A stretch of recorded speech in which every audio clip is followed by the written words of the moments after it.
Et si je vous disais qu'il existe une plante qui a jadis bercé l'enfance de tous les Américains?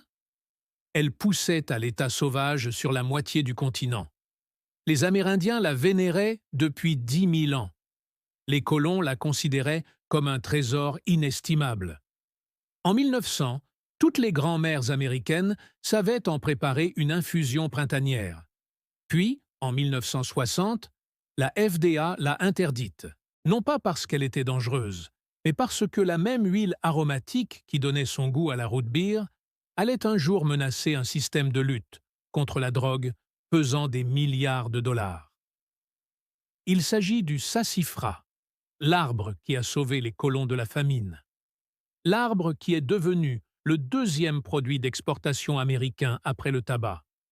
L'arbre qui a disparu de toutes les cuisines en une seule génération. Mais l'arbre n'a jamais cessé de croître. Il attendait simplement que quelqu'un se souvienne de son importance. Bienvenue dans les archives oubliées de la nature. Avant d'ouvrir ces archives, si ces histoires vous tiennent à cœur, la meilleure façon de préserver ce savoir est simple. Abonnez-vous, activez les notifications et partagez ces archives avec ceux qui ont besoin de se souvenir de ce que nous avons oublié. Les archives débutent dans les forêts de l'Est de l'Amérique du Nord, aux alentours de 8000 avant notre ère. Bien avant l'arrivée des Européens, le sassifras poussait du Maine à la Floride, de la côte atlantique à l'est du Texas. Des dizaines de tribus autochtones la connaissaient sous différents noms. Les Choctaws et les Cherokees la connaissaient, et les Tamuquas de Floride l'appelaient Pawan. Ils ne se contentaient pas de l'utiliser, ils la vénéraient. Le nom sassifras provient probablement d'adaptations espagnoles de termes amérindiens.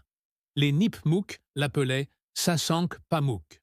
En latin, c'était Saxopragus, qui signifie casse-pierre, car les guérisseurs l'utilisaient pour soigner les calculs rénaux. Chaque partie de l'arbre contenait des plantes médicinales. Les racines étaient infusées en tisane pour soigner la fièvre, le rhume et purifier le sang. Les feuilles, broyées en pticus, étaient utilisées pour soigner les plaies, les entorses et les piqûres d'insectes. L'écorce était mâchée pour l'hygiène dentaire. Ces huiles naturelles tuaient les bactéries et rafraîchissaient la laine. Bien avant l'invention du dentifrice, les Chos avaient fait une autre découverte. Séchées et réduites en poudre, les feuilles constituaient un épaississant idéal pour les soupes et les ragoûts. Ils l'appelaient fil. Cet ingrédient allait plus tard définir le gombo créole de Louisiane, un plat qui doit son existence au savoir ancestral sur le sassifras. Mais le sassifras n'était pas seulement un remède ou une épice. C'était un aliment de survie. Lorsque les Anglais arrivèrent à Roanoke en plein 585, ils rapportèrent une vérité brutale. Durant les périodes de famine, les colons survivaient en faisant bouillir des feuilles de sassifras.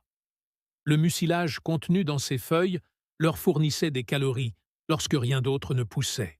Dans les années 1560, les explorateurs espagnols en Floride apprirent des Timucuas que le sassifras pouvait soigner des dizaines de maladies. Les visiteurs français l'ont documenté, les colons anglais l'ont testé, et ils ont alors fait une découverte qui a tout changé. Les Européens étaient prêts à payer une fortune pour s'en procurer. Lorsque les premiers chargements de sassifras sont arrivés en Europe à la fin du XVIe siècle, ils sont arrivés à point nommé. Une épidémie de syphilis ravageait le continent. Les médecins étaient impuissants. Les patients étaient désespérés. Et voilà que parvenaient des rapports du Nouveau Monde faisant état d'un arbre dont les racines pouvaient purifier le sang et guérir les maladies. Son parfum enivrant était à lui seul une véritable ivresse. La légende raconte que Christophe Colomb sut qu'il avait atteint l'Amérique du Nord simplement en sentant le sassafras porté par le vent depuis son navire. En 6002, la demande était si forte qu'une seule cargaison d'écorce de sassafras pesait une tonne entière. En Angleterre et en Europe continentale, les apothicaires la vendaient sous forme de boissons médicinales sombres appelées saloupe. On la prescrivait pour tout: fièvre, troubles digestifs, maladies de peau, douleurs rhumatismales. Et elle était efficace. Non pas parce qu'elle guérissait la syphilis. Non, au contraire, le thé de sassifras possède bel et bien des propriétés anti-inflammatoires, antimicrobiennes et digestives que les peuples autochtones connaissaient depuis des millénaires. Le prix s'envola. L'écorce de sassifras se vendait au prix de l'or. En 1603, le capitaine Martin Pring quitta Bristol, en Angleterre, avec pour seule mission de trouver du sassifras. Ses journaux d'expédition décrivent de magnifiques bosquets de cet arbre le long des côtes du Maine, du New Hampshire et du Massachusetts. Il remplit son navire et rentra en Angleterre, riche comme Crésus. Pendant les 50 années suivantes, le sassifras fut la deuxième exportation la plus importante de l'Amérique coloniale après le tabac. Mais il y avait un problème. L'écorce était la partie la plus précieuse. C'est elle qui contenait la plus forte concentration d'huile de safran. La récolte de l'écorce a tué l'arbre. En 1626, seulement 24 ans après ce premier chargement d'une tonne, les colons anglais n'arrivaient plus à atteindre leur quota d'exportation de 30 tonnes. Ils avaient quasiment exterminé tous les sassifras accessibles. Mais le sassifras, comme tant d'autres plantes indigènes, ne se laisse pas faire. Ses racines ont produit de nouvelles pousses. Ses graines sont restées enfouies dans le sol, prêtes à germer. Dans les années 1840, des entrepreneurs américains firent une découverte géniale. On pouvait transformer la racine de sassifras en une boisson sucrée et pétillante qui évoquait les souvenirs des enfances. La root beer était née. Au tournant du XXe siècle, le sassifras était intégré au tissu culturel américain. On trouvait de la root beer dans toutes les épiceries du coin. Toutes les grand-mères savaient préparer une infusion de sassif, tonique printanier. Toutes les cuisinières du Sud avaient de la poudre de filet dans leur garde-manger pour le gombo. George Washington en buvait. Benjamin Franklin l'a encensé. Thomas Jefferson l'a servi à Montello. Le pharmacien philadelphien Charles Hearst en a fait un véritable empire commercial.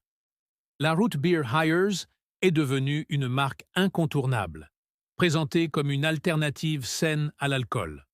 L'odeur, le goût, la tradition. C'était un symbole américain, au même titre que la tarte aux pommes. Puis vint 1960. La FDA fit une annonce. La Sofola, le composé qui donnait au sassafras sa saveur si particulière, provoquait des cancers du foie chez les rats de laboratoire. Les preuves étaient accablantes. Des rats ayant reçu des doses orales de thé de sassafras développèrent des tumeurs, des lésions hépatiques permanentes et divers types de cancers. En quelques mois, le sofril fut interdit dans tous les aliments et médicaments produits à grande échelle. Le Code des réglementations fédérales, titre 21, section 189 180, le déclara substance toxique ou dangereuse. Les fabricants de root beer ont dû s'adapter en catastrophe. Ils sont passés à un arôme artificiel de sassafras à base de dérivés du pétrole. Certains ont utilisé de la gaultérie. Quelques-uns ont eu recours à un extrait de sassafras, sans safran, longuement transformé pour éliminer toute trace de ce composé dangereux. L'industrie du root beer, qui pèse 500 millions de dollars, a survécu. Mais l'utilisation traditionnelle du sassafras est morte du jour au lendemain. Votre grand-mère a cessé de préparer du thé de sassafras. La poudre de limande a disparu des rayons, ou sa formule a été modifiée. Les herboristes ont cessé de la recommander. En une génération, la plupart des Américains ont oublié jusqu'à l'existence du sassafras. Voici ce que la FDA, Food and Drug Administration, a omis de mentionner. Les rats utilisés dans ces études ont reçu des doses équivalentes à la consommation quotidienne de 32 bouteilles de root beer pendant des mois. Des quantités qu'aucun être humain ne consommerait jamais, même en ne se nourrissant que de tisanes de sassafras. Et voici ce qu'on vous a caché. La noix de muscade contient du safran. Le poivre noir contient du safran. La cannelle, l'anis étoilé et le basilic contiennent tous du safran. En réalité, la noix de muscade contient 4 fois plus de safran que le sassif. Aucun de ces ingrédients n'a été interdit. Vous pouvez les acheter dans n'importe quelle épicerie dès maintenant. Pourquoi? Dans les années 1970, un autre phénomène avait émergé. Un phénomène que la FDA n'avait pas évoqué ouvertement en 1960. Le safran n'est pas seulement une huile aromatique, c'est un précurseur chimique. Dans les années 1960 et 1970, des chimistes clandestins ont découvert que le safran pouvait être transformé en MDA et en MDMA, les drogues connues sous les noms d'ecstasy et de molly. La synthèse n'était pas particulièrement complexe. On extrait le safran de l'huile de sassafras, on le soumet à quelques étapes chimiques, et voilà. On obtient une substance contrôlée de catégorie 1. Au moment où la guerre contre la drogue s'est intensifiée dans les années 1970, la DEA avait un problème. Les sassifras poussaient à l'état sauvage dans tout l'est des États-Unis. Quiconque possédait des connaissances de base en chimie pouvait récolter les racines, en extraire l'huile et commencer à fabriquer de la MDMA. La DEA ne pourrait pas interdire l'arbre. Il est indigène et omniprésent. Tenter de l'éradiquer serait impossible, mais elle pourrait inscrire le safran sur la liste des substances chimiques contrôlées. Cette liste est attribuée par la DEA aux substances utilisées dans la fabrication de substances contrôlées ou importantes pour le fabricant de telles substances. La première catégorie est celle des choses qui chauffent à mort. La pseudoéphidine figure sur cette liste, tout comme le safran. Il est aujourd'hui illégal de posséder ou de distribuer sciemment ou intentionnellement du safran, en sachant ou en ayant des raisons de croire qu'il sera utilisé pour fabriquer de la MDMA. En 2015, la Gendarmerie royale du Canada a mené un raid contre un laboratoire clandestin et saisi 1500 kg de huile de sassifras.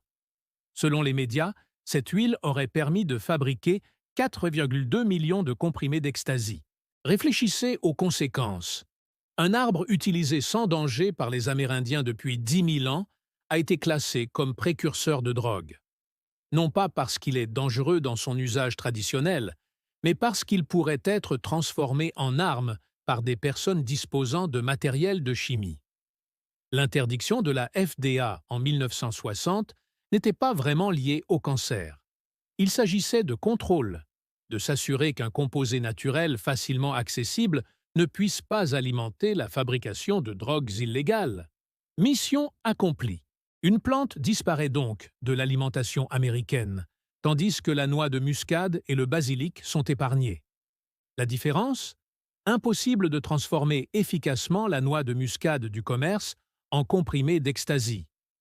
On peut en revanche extraire l'huile de sassifras. Non pas par danger, mais par manque de contrôle. Parlons plutôt de ce que nous avons réellement perdu. La tisane de racines de sassafras était traditionnellement utilisée comme purificateur sanguin, un tonique printanier pour fluidifier le sang après l'hiver. Des analyses modernes montrent qu'elle contient des composés aux véritables propriétés anti-inflammatoires. Ce n'est pas une légende, c'est de la chimie. Les feuilles contiennent du mucilage, la même substance apaisante que l'on trouve dans l'orme rouge et la racine de guimauve. Cela explique pourquoi les Amérindiens l'utilisaient pour les troubles digestifs et pourquoi mâcher de l'écorce de sassafras soulageait les maux de gorge. La poudre de filet n'est pas qu'un simple épaississant. Les feuilles de sassafras séchées contiennent de la vitamine A, de la vitamine C, du calcium et du manganèse. Lorsque les esclaves d'Afrique de l'Ouest en Louisiane ont fusionné leur tradition culinaire avec les influences amérindiennes et européennes, le filet est devenu un ingrédient essentiel du gombo créole, un plat qui n'existerait littéralement pas sans le sassafras. Les composés aromatiques ont des propriétés antimicrobiennes. C'est pourquoi les brindilles de sassafras ont été utilisées comme brosse à dents pendant des siècles, un soin dentaire naturel avant l'avènement des produits à base de pétrole. Dentifrice. Et voici un point souvent passé sous silence. Des études récentes suggèrent que le safran, consommé en petite quantité, pourrait avoir un effet protecteur contre certains cancers, au lieu de les provoquer. Il pourrait donc protéger contre eux. Vous ne trouverez aucune mention de ces études dans les organismes de réglementation. La recherche nécessite une autorisation. Cette autorisation passe par la levée de la stigmatisation liée aux précurseurs de drogue. Or, lever cette stigmatisation menace des budgets de répression se chiffrant en milliards. Alors, l'arbre patiente. Aujourd'hui encore, le sassif pousse à l'état sauvage dans 20 États américains. On peut l'observer dans n'importe quelle forêt de feuillus, du Maine au Texas. À l'automne, son feuillage se pare de couleurs éclatantes, jaune, bordeaux, orange. On le reconnaît immédiatement à ses 3 formes de feuilles distinctes, ovales, en forme de mitaine et trilobées. Les arbres se moquent des réglementations de la FDA. Ils se moquent des classifications de la DEA. Ils continuent de pousser. Si vous souhaitez du sassifras aujourd'hui, vos options sont limitées. Il n'est pas illégal de posséder cet arbre ni de le récolter pour un usage personnel.